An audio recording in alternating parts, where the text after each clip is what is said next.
Today, you're going to take a crash course into the brand new Angular 7.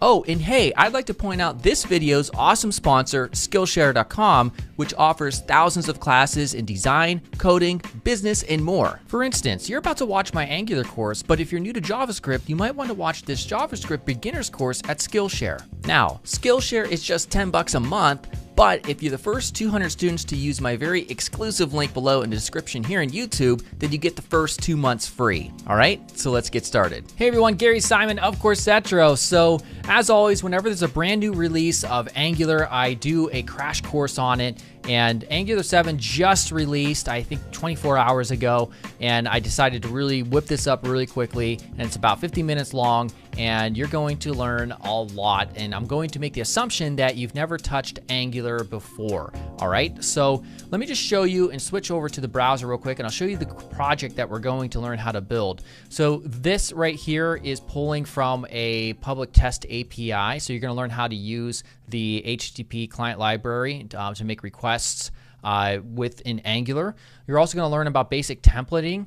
You're going to learn about routing as well. As we can see, routing works, and also how to utilize forms. All right, so if I hit submit, we can see we have validation that is working, and what's really cool, we can type all this in and we're able to access all of this information very quickly. All right, so for today's question, which front-end framework or library do you prefer the most? React, Angular, or Vue? Let me know in the comments. I'll let you know in the first pinned comment for my answer to that question. Also, make sure you check out the sponsor as well as my Patreon account. Make sure to subscribe. I'll shut up now. Let's get started. All right, so let's cover installation. Obviously, the first thing we want to concern ourselves with. And so if you're going to install, get started up with Angular with the Angular CLI or the command line interface, which is the preferable way to go. It makes it very easy, very less or minimal setup work involved in that. Then you're going to need Node.js, which is includes the Node Package Manager or NPM, which will allow you to install the Angular CLI. So if you don't have Node.js, you want to make sure that you go to nodejs.org and just go to downloads and then download it for your operating system, reload your command line or console, and then you will be ready to rock this next command. So that is npm install, or I for short, -G for global, so you only have to do this once, and it's accessible from anywhere in your system. And then the name, which is Angular CLI. Hit enter and let that install. I just installed it before starting this recording, so I'm all up to date. All right, so if you just type in after it installs ng, we'll see it gives us a list of commands. You can also run ng and then the name of the command, and then -help as it mentions right here for additional flags that you can pass through. All right, so now with it installed, we're going to go ahead and hop into wherever you store your code projects and type in ng and the new command, that means a new project, and then the name of the project. So I'm going to call this ng7 for Angular 7. Now once we do this, it's going to ask us, would you like to add Angular routing? All right, so Y or yes. So I'm going to say yes because I want to have multiple pages and components that we can navigate to. And also, which style sheet format would you like to use? And you can use your arrow keys. If you just want straight up CSS, that's fine. We'll use Sass, which is SCSS here, and then hit enter, and then I'll go ahead and pause until this is finished. Okay, great. It is now finished, and what we can do now is cd into that new folder. ng7 is the name, so we're going to cd into that. And then what we're going to run is ng-serve. And before doing this, though, I want to open up my code editor, which is Visual Studio Code. It's from Microsoft. It's free, very popular code editor. And the way I can open up that is if you have it installed, you can just type in code period in the current folder, and it will open that up automatically in that folder that's ready to go. All right, so then after running that, we're going to run ng-serve and then -o, which is a flag for open. It will open your default browser at HTTP localhost 4200. So this won't take too long, so I'm not going to pause here. But basically, it's compiling the project that it installed by default when we ran the ng new command. And then it's going to open up our browser. It's opening up off screen for me. And this is the typical kind of ugly Angular landing page that we've come to know for, I think, since Angular version 4 or 2. All right, so with this RAN, you can hit Control, Shift, and I. You can see there's going to be no errors. Everything's ready to go right here. All right, so let's talk about one of the most basic concepts of Angular. And again, this isn't specific to just Angular 7. This is pretty much since Angular 2 plus, and that is components. All right, so the most basic building blocks of your Angular 7 app are going to be components, and a component consists of 3 primary elements, and that is the HTML templating, also the logic or the code associated with it to make it dynamic and interactive, and then also the styling, which is like the CSS or the Sass if you chose a preprocessor like that. So let's go ahead and go to our code editor real quick. All right, so I'm going to hit Control Plus just to make this a little bit larger so that we can see everything that's happening. And let's take a look first at the project setup in the folders. You're going to spend all your time pretty much in your source folder right here. All right, so we have assets that can go in here. We're not going to touch this for this course. And then we're going to work a lot in the app folder. This is where all your components go, as well as your services and stuff like that. As you can see, we have an index.html right here, and we can see that we have an app root, and basically everything that's coming from this app component.ts file, you see the selector, app root shows here. So this is our main component right here. And so you can also see the structure that I mentioned before. I'm going to hit Control B to get rid of that sidebar momentarily. So we can see the way these a component is structured is that we have our imports up at the top, and then we have what's called a component decorator. All right, so the component decorator has it's an object that has a bunch of configuration settings for this particular component. All right, so we have a selector, which is just a unique name that you can reference the component in different areas of your app. We have a template URL, which specifies the actual HTML or the templating section. You can also do inline HTML within this component by changing up this property. I forget what the exact name of that is. It might be just be template, and then you can just write in with backticks multi-line HTML if you want to. But I prefer to keep everything kind of structured into different files. And then also style URLs for the Sass or the CSS file that you have here. And then finally down here, we have your component logic, as I mentioned. So we have those 3 things. You have your HTML, your CSS, and then you have your logic right here. All right. So basically, we're going to be using several different components for our app. Before we get to that part, though, I do just want to mention, looking at this structure, your components will consist of 4 different files, especially when you generate them with the Angular command line interface tool.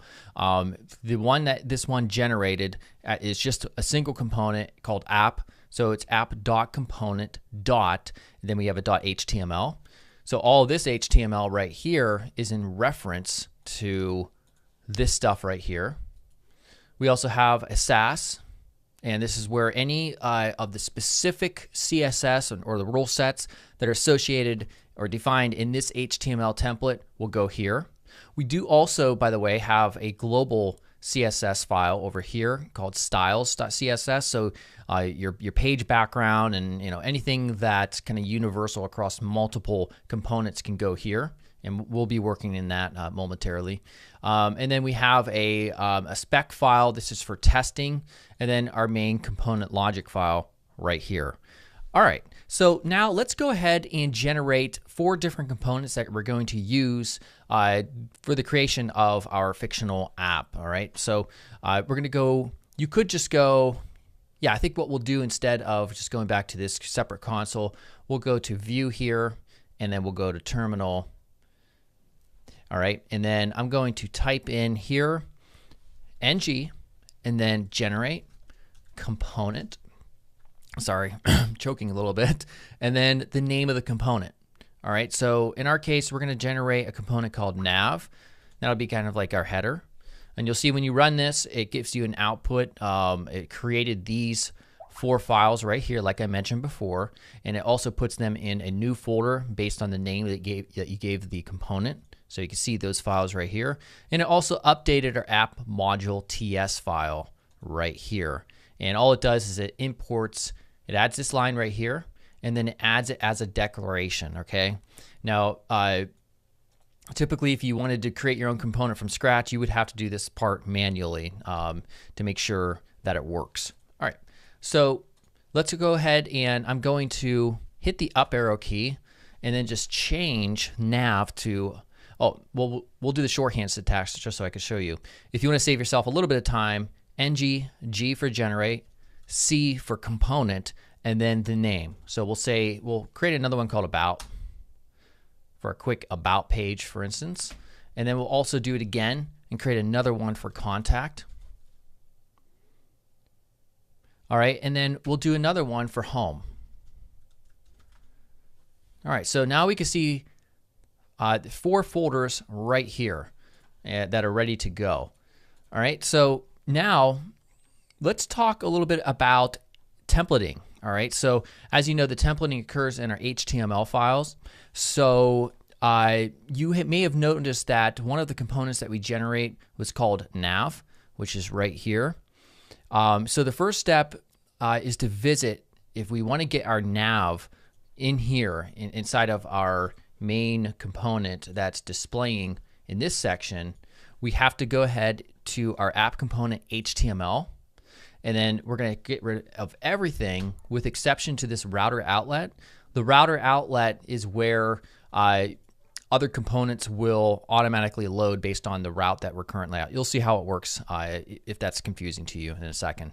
So what we're going to do is we're going to put in a custom HTML element based on the name or the selector property of the nav component. So the property name of that selector happens to be app-nav. All right, so we're going to save that. We're also going to wrap this in section.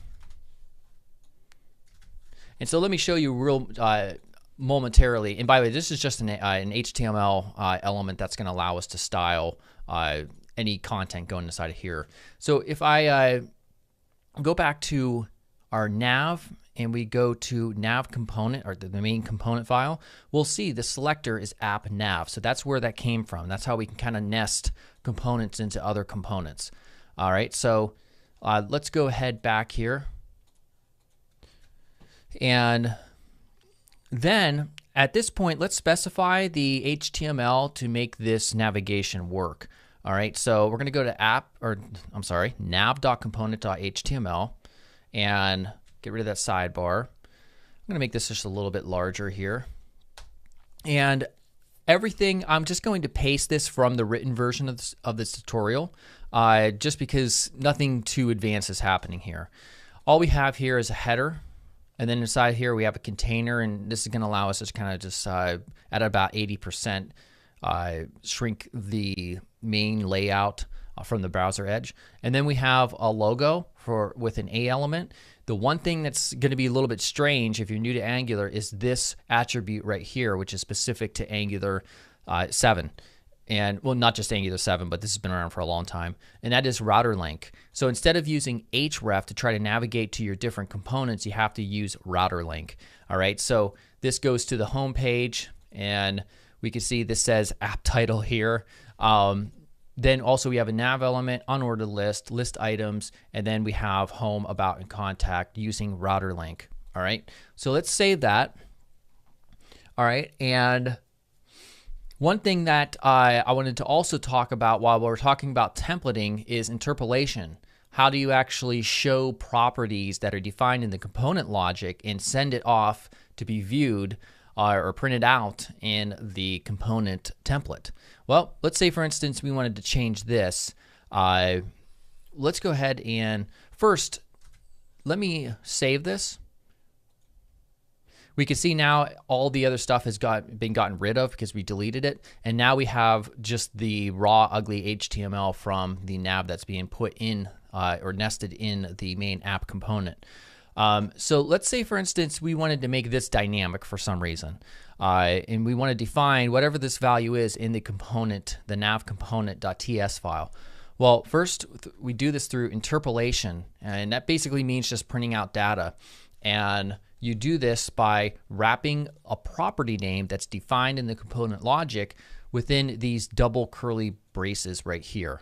So the name of the property we'll say is app title.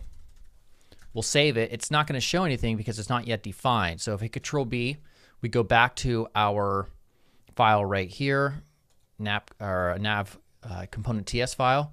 We'll go ahead and specify the app title property just inside of our class. So app title. And if you want to do this the TypeScript way, we put a colon, and the type of property this is going to be is a string, and we bind it to a string, and we'll just say my app. All right, so if we save it, when we go back, we'll see it says my app right there. Now you could also do it just a straight up JavaScript way. For instance, if you just wanted to do app title equals my app, that will work. Why, I can't type, geez. That will work as well. All right, so we'll just stick, because this is using TypeScript, we'll just stick to the TypeScript way for now. All right, so let's go ahead and make that not look like absolute garbage and make it look like a nice header, horizontal nav bar at the top. So that means we're going to start focusing a little bit on the CSS. I'm not going to be sitting here typing out a bunch of CSS. I'll be pasting it from the written version of this tutorial. Again, that's in the description that you can get. So the first thing we'll do, instead of going to this Sass file specific to here, I want to define some of the global CSS rule sets first. All right, so I'm going to copy from the written version of this tutorial and paste right here just some very basic rule sets. We're just setting some, the body and HTML elements, text decoration none, our container that we referenced, a container class. Nothing crazy has happened. We're using display grid just to structure that top nav area from the logo in the navigation stuff like that, as well as the section element. All right, so let's save that, and then we're going to go back. And by the way, we'll see that some stuff has changed. Obviously, we need to work a little bit more on making that actually work. So let's go back to our nav component SCSS file. All right, so in there, once again, I'm going to paste in just some rule sets based on Sass. Very simple stuff, nothing crazy happening here. So if we save this, and let me just get this back out to 100%. There we go, our simple app. So currently, none of these work. Even though we have the router link pointing to a direction, we haven't done the setup work to get the routing actually working. So let's talk about that. So now that we have our navigation, let's go ahead and open up the app routing file. So when we started this project with the Angular command line interface, it asked us after we entered or issued the ng new command, it asked us if we wanted to have the router added to this project. And because we said yes, it adds this file right here, app-routing.module.ts. And inside of this routes array right here is where you define your individual routes, and it's an array of objects. All right, so we're going to put in an object here. We're going to put in a path property, so this is in reference to where they're at in the browser location. And then I'm going to make this one just the home route. So we're going to say component, and then it's going to be set to home component. And in order for that to work, we have to first import the home component. So import home component from, and then we do home.component. All right, so then we have two other routes that we want to do. So I'm going to simply just paste those in from the written version because you understand what's happening now. So we have our about component, about, contact, about, and contact here. And then we'll go ahead also and paste in the other two objects for those respective routes right here. And this is what that looks like. So we have our path of about, and that's set to the about component, and then contact is set to the contact component. So there are also some other properties that you can issue with this based on your needs. One of the most common use cases would be if you wanted to have URL parameters in here, and you usually do that by designating a colon and then the name of the URL parameter that you want. In our case, we don't need that, but you can always look that up in the official docs or other tutorials.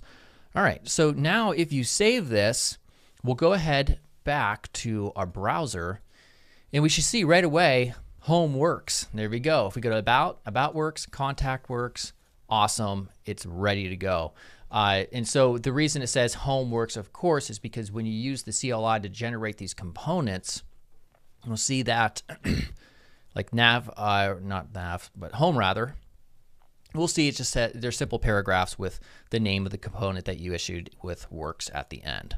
All right. Now, in the next several sections, we're going to be using our home component rather, sort of as a testing / playground section to where I can show you some specific features to Angular 7 that you're eventually going to want to learn to know. These are common concepts for Angular and Angular 7.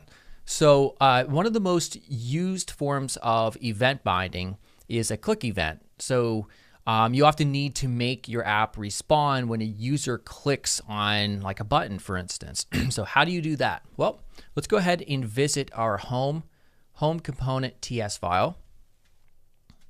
All right, and instead of the home TS file, sorry, we have our we need to go to the HTML file. There we go, the template. We'll get rid of that, and we're just going to put an H1 element called home. No, not ho. And then we're going to put a button element, and then the way we get event binding working is we wrap the name of the particular event. In our case, this is going to be a click-based event with parentheses, and we bind it to a method, and we'll call this one first click. All right, and then we'll give it a value of click me. All right, so we'll save that, and then we're going to go back to our home component TypeScript file where our logic will reside. So now we create that method that we referenced on the click event called first click, and we'll just console log clicked. All right, so make sure that both of those files have been saved, and we hit Control-Shift-I. We have our console up here. We'll click it. There we go. Very exciting stuff. It worked. All right, so there are a lot of other different types of click events. So from the written tutorial, I've put those right here. So you can do focus, on blur, on scroll, cut, copy, paste, key up, down, mouse enter, a lot of different things that you can do to communicate based on these events to the component logic. Now let's also talk about Angular's class and style binding. So sometimes you may need to change the appearance of your UI from your component logic or based on some user interactivity of sorts. So there's two ways to do this. You could do it through class binding or style binding. All right, so there are a lot of different methods you can use to control class binding. I'm not going to cover all of them, but I will cover the two most common use cases for this. So let's say that you want to control whether or not a CSS class is applied to a given element. We'll say we're going to update this H1 element right here in our home component template file to this. So we wrap this time, instead of parentheses, we're going to be doing brackets, and this is based on attribute binding. Class dot, let's say there's a class called gray in our Sass file, and we want to show it based on whether or not a given property that's bound right here is true or false. All right, so we're just going to call this H1 style. All right, so gray is only going to be attached to this H1 class if H1 style, a Boolean property, equals true. All right, so let's save that, and let's go back to our home component file right here, and we're going to set this up right here. H1 style, it's of type Boolean, and then equals false by default. So when the page loads, it's not going to attach that gray class to it. All right, so when somebody clicks on that button, let's remove this line. Let's say this.h1style equals true. And then finally, let's go ahead and define in this component's Sass file that gray class just like this. So we're only going to change the color to gray. So save all that, and we'll go back here and we'll click it. There we go. Of course, it doesn't toggle, although you could integrate that functionality if you wanted to. All right, so let's say, what if you wanted to control multiple classes on a given element? Well, we use ng-class instead, and it's set up slightly different, but it's very easy to use nonetheless. So what we'll do is change this up so that this is ng-class equals, and then we put in an object here, and then inside of here, each line will represent a different CSS property, all right? So, or CSS class rather. So the gray class will say is only going to show for if h1 style is true. I'm going to hit Shift Alt and the down arrow key here to duplicate that.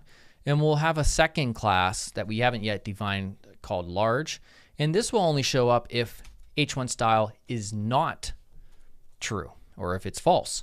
All right, so now let's go back real quickly and we'll add our large class right here.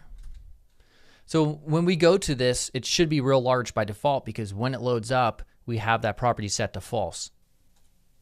Okay, and there we go. So now if I click this, it obviously removes the large class and adds the gray class. All right, so now what about changing the style?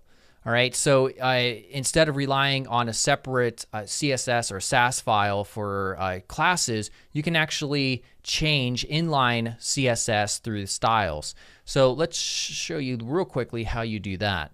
So now what we'll have is we'll change this up here to style dot and then the CSS property. So we'll say color, which is a CSS property, and we'll bind it to, real quickly, we'll say h1 style. If h1 style is true, which is the question mark here, then we will say it's gray. And then otherwise, if not, it will be black. And as we can see, if we click it, it works just the same. Now we can also, like there is an ng class, there's also an ng style for controlling multiple CSS properties in much the same way. So we just simply put in ng style, and then we'll take this out, and we'll put in, oh stop it, there we go, another object here. And then this time it is, each line will represent a different CSS property. So we'll say h1 style, and it will be gray. If not, then black. And then this one will be size. And we'll say if it doesn't exist, then it will be 1em, otherwise 4em in terms of size. All right, so we'll save that. Oh yeah, and that's right, and that's because I needed to change font size. That's the correct CSS property. That was a brain fart there. So now we click it, and there we go. Awesome, awesome stuff. So now let's switch topics here and talk about Angular 7 services. All right, so services in Angular 7 allow you to define code that needs to be accessible across multiple components in a central location, essentially. All right, so the way we generate a service file is we're going to come to, let me hit Control B here. We're going to view our terminal, and we use our generate command. So it's going to be ng g for generate, s for service, and the name. We'll call this data. All right, so then we're going to open up, and it tells you exactly what it created and where it created. We're going to open this up, and right here, we're going to go to our data service TS file. And it looks very much like a typical component with your imports, a decorator in your class here, except this is an injectable decorator instead of a component decorator. All right, and so now let's create a method just to give this a quick test here.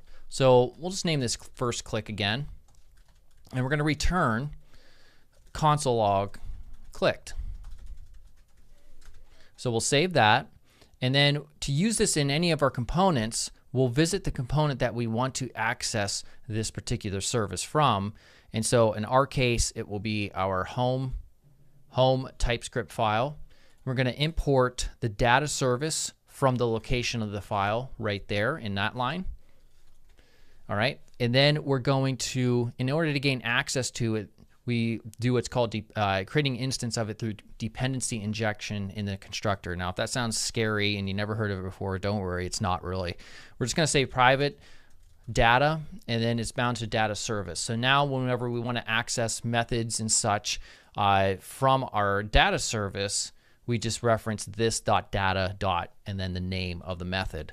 All right, so in this case, our first click method that's defined here, I probably shouldn't have used the same name, but nonetheless, this.data, and we'll see it's showing up automatically for us here, first click, just like that. All right, so now we're console logging it in the data service, and we'll know it will work, or will have worked if we look at the console when we click this. All right, and there we go. We can see that it works. And now you understand a pattern where you can define properties and methods inside of a central location that you can now access from multiple different components, all right, which is very handy. So one of the obvious use cases for this is if you're trying to communicate with a backend of some sort and you're trying to send or retrieve data maybe from like a REST API. So Angular comes with its own HTTP library that we will use to communicate with a fake API service to grab some data and then display it in the home template. All right, so this will take place within that data service that we already generated with the CLI. Now, in order to gain access to this HTTP client library, we have to first visit our app module TS file up here, right there. It's in the source folder. And then up here, just underneath here, it doesn't really matter where you put it, we're going to import the HTTP client module from right here, which is Angular Common HTTP. And then we add it to the imports array, this right here. And that's all you have to do. You only have to do this once whenever you need to use the HTTP client module. All right, and then we're going to visit our app data.service file that we created. All right, so if we want to use and gain access to the HTTP client, we have to import it up here. So it's the HTTP client this time from Angular Common HTTP. And then also we're going to, once again, through dependency injection, create an instance of it, private. We'll call this HTTP client. All right, so now we'll get rid of this return. We're also going to rename this. We'll say get users. We're going to return this.http, and we're going to get, and then we're going to, I'm going to hit up just a kind of a fake API testing service called reqres.in. You can go to that URL, by the way, and they give you a bunch of different endpoints that you can use for testing. All right, and so that's all our data service is right now. You could, obviously, if you had different endpoints, you would define them in the form of different methods in this file. So now we'll go back to our home component TS file. We can see this is now breaking, and we're going to make a few changes. So we're going to store, let's delete that, the returned data as an object, and we're going to call it users, and it's just going to be an object here. This first click thing we can now get rid of. And ng on init, so we haven't really discussed what this is. This is an Angular lifecycle hook. So basically whatever happens here will get executed when this component loads up. So that's what we would want to do by default when we visit the home page. We want all the users to show up automatically. All right, so what we do is this.data, and then we use our get users method that we just created, and then we're going to subscribe to the result. So we'll say the data, and then once we have the data, we're going to bind this .users, which is the object that we defined above, to the data. All right, and also just real quickly, let's console log this .data, or this .users rather, or you could do it with data as well. It doesn't really matter. All right, so let's go ahead back, and now you can see automatically we're getting that object that's returned from that endpoint. All right, we can see there's data here, and we have a first name, last name, an avatar, all that good stuff. Also pagination and all that. All right, so now let's make this so that we can actually display this right here in our template. So let's go back to our home component HTML template.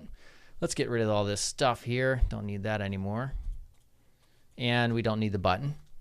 And so I'm going to put in a UL element, and we're going to say ng if.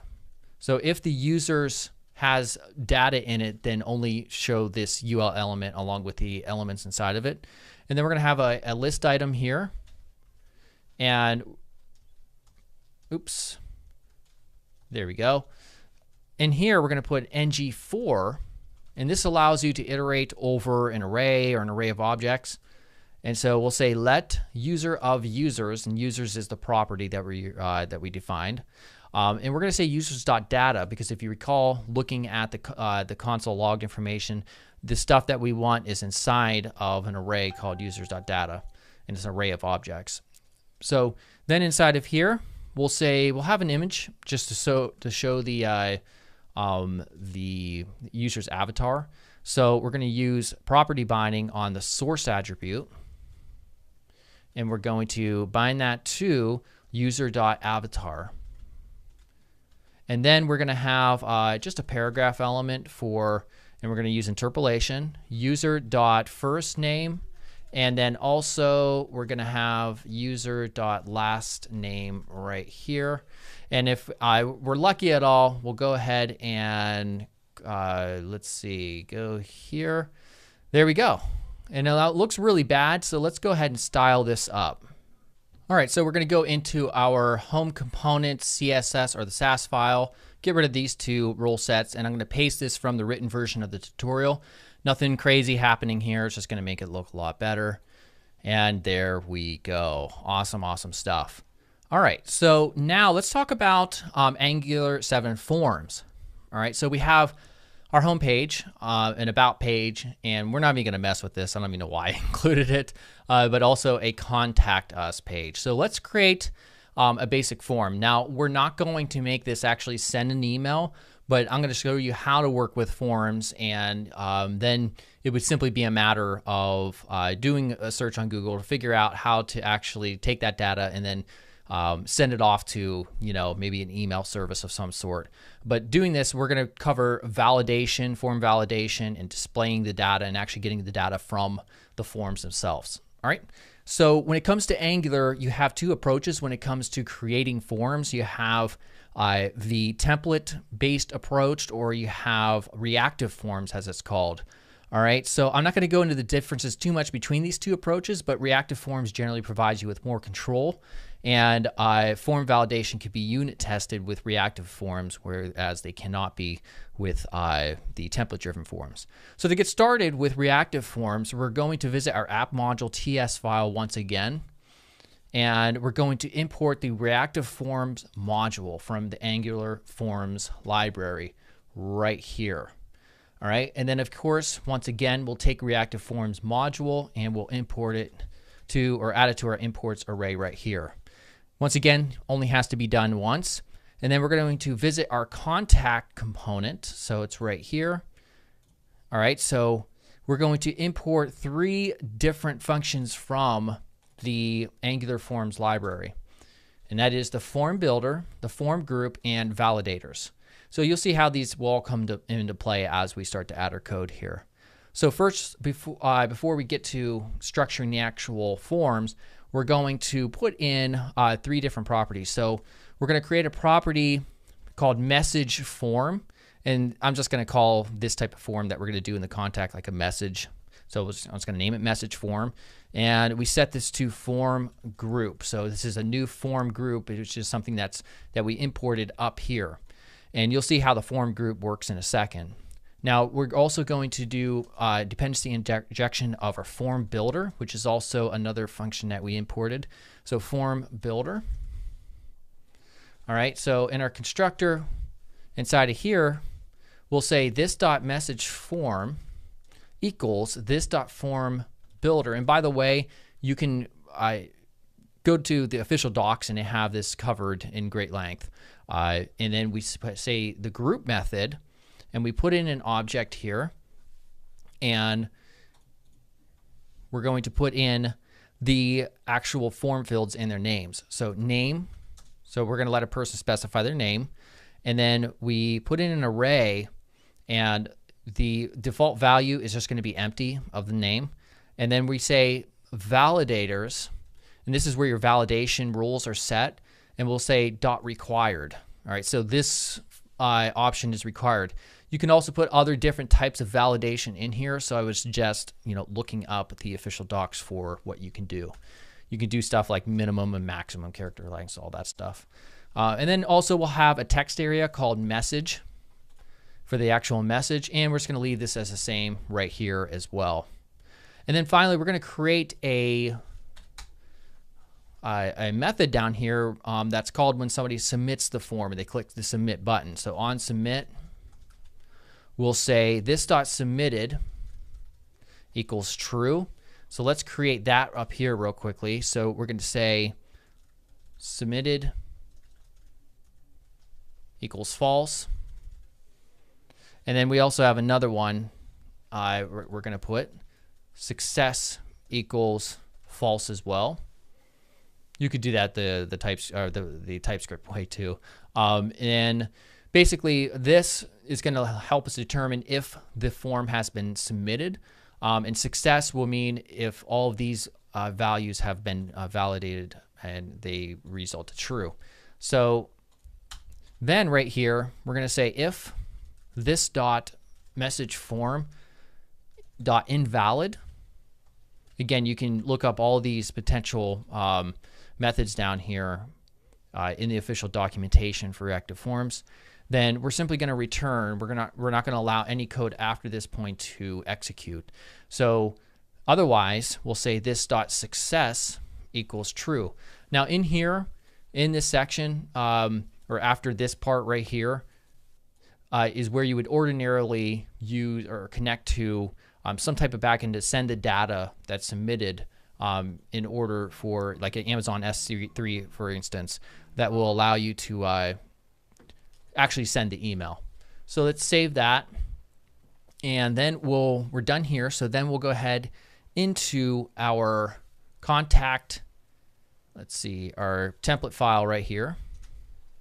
All right, so let's just put in an H1 contact us, and then we'll put in a form. All right, so the action, we don't even need an action.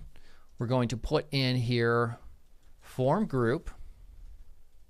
So we take this particular form, we bind it to the name of the form group, which is message form that we defined in the component logic.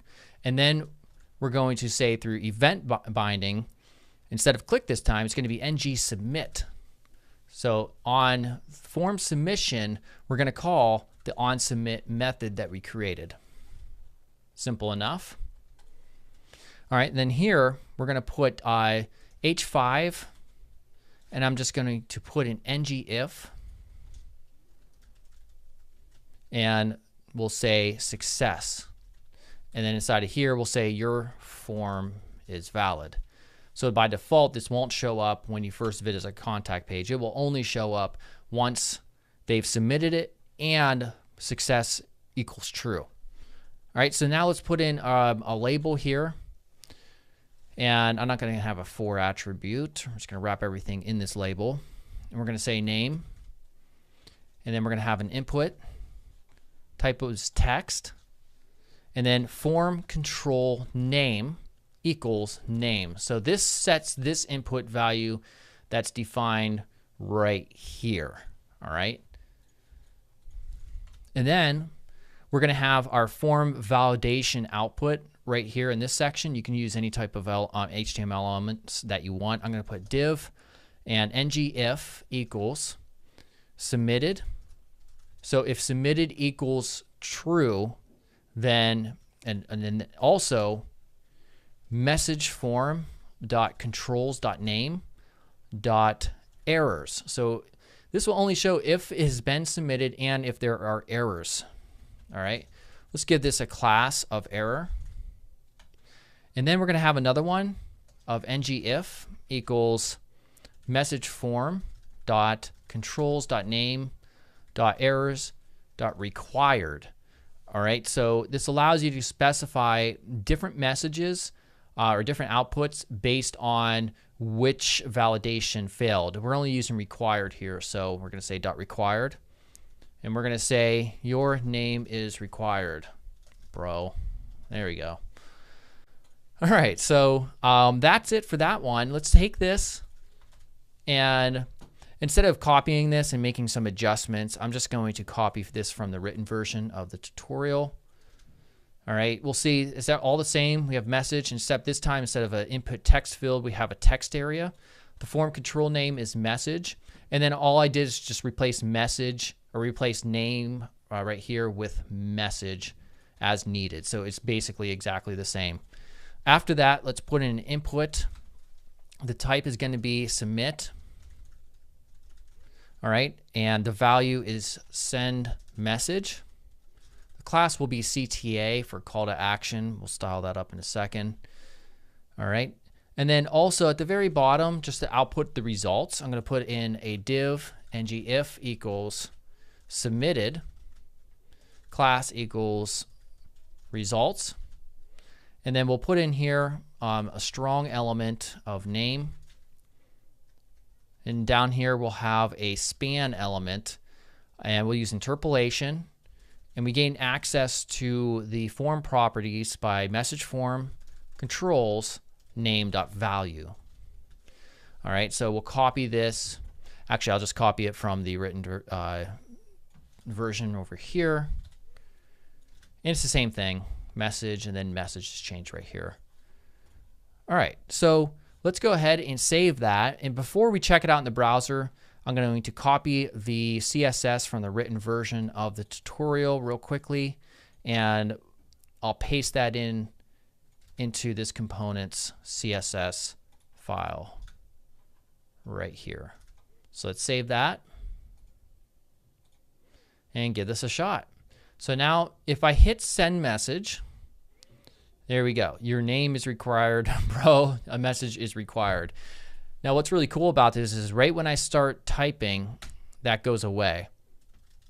And it also shows up automatically down here in the value as I type. Type hit send, your form is valid. There we go. Now, one final thing I want to talk about is deployment. All right, so what do you do exactly to get this deployed? Well, we first have to run a command ng build. All right, and this is just going to build everything and package it up into a dist folder, or short for distribution.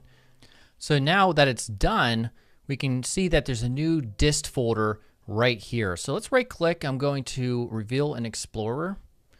All right, so I'll click on this. We have our ng7 folder, and we can see now that we have our files, and these are a little bit large. So for production builds, what you want to do is run ng build -prod right here, and then hit enter and let it rebuild, and you'll see how much smaller these ultimate files are. So now we can see, based on these file sizes alone, they are much smaller than what we had previously.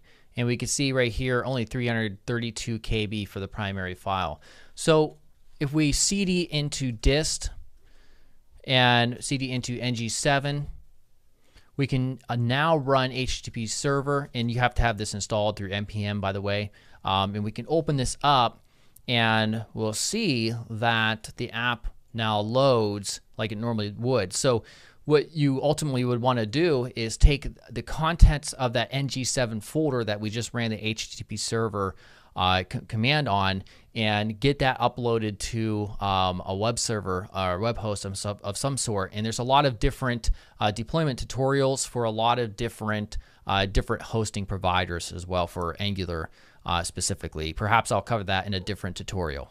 All right, so hopefully you enjoyed that. It's probably, if you're brand new to Angular, you might be a little bit disoriented, but make sure you just stick with it, create simple projects, and then you can get into more intermediate to advanced topics. For me, it's like second nature now. I love it. So make sure you answer today's question, which is which front-end framework or library do you prefer the most, which is React, Angular, or Vue? Let me know in the comments. And also, if you enjoyed this, make sure you subscribe here. I'm going to be putting out tons of other content and other Angular related content as well in the future. So I will see you later. Goodbye.